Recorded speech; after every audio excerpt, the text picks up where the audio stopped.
তোফাজ্জেল 2011 সালে তার বাবাকে হারিয়েছেন, 2013 সালে তার মাকে হারিয়েছেন, 2023 সালে তার ভাইকে হারিয়েছেন। 4 বছরের একটা ভালোবাসা ছিল তার, সেখানেও তিনি ব্যর্থ হয়েছেন। অভিভাবকহীন এবং প্রেমে ব্যর্থ হয়ে তিনি মানসিক ভারসাম্যহীন হয়ে বিভিন্ন জায়গায় ঘুরে বেড়াতেন। তিনি অনেক মেধাবী ছিল, তিনি অনার্স মাস্টার্স করা। ঘটনার দিন দুপুরবেলা ঢাকা বিশ্ববিদ্যালয়ের ফজলুল হক হলের মাঠে ক্রিকেট খেলা চলতেছিল। ছাত্ররা তাদের মোবাইলগুলো একটা ব্যাগে রেখে তারা খেলতেছিল। ব্যাগের ভিতরে ছিল 6টা মোবাইল। হঠাৎ করে সেই ব্যাগটা চুরি হয়ে গেছে, তার মানে 6টা মোবাইল সহ ব্যাগটা চুরি হয়ে গেছে। তখন ছাত্রদের অনেকেরই মন খারাপ হয়েছে, বিশেষ করে যাদের মোবাইলটা চুরি হয়েছে। সন্ধ্যাবেলা যখন আবারও খেলা শুরু হয় তখন তোফাজ্জেল ভিতরে প্রবেশ করে। তখন অনেকেরই সন্দেহ হয় তার কথাবার্তা শুনে, তারা তাকে ধরে নিয়ে ভিতরে নিয়ে যায় এবং তাকে আঘাত করে।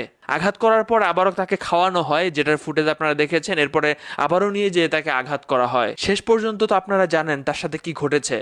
তাকে হাসপাতালে নিয়ে যাওয়ার পরে ডাক্তাররা বলেছেন তোফাজ্জেল আর নাই। চোর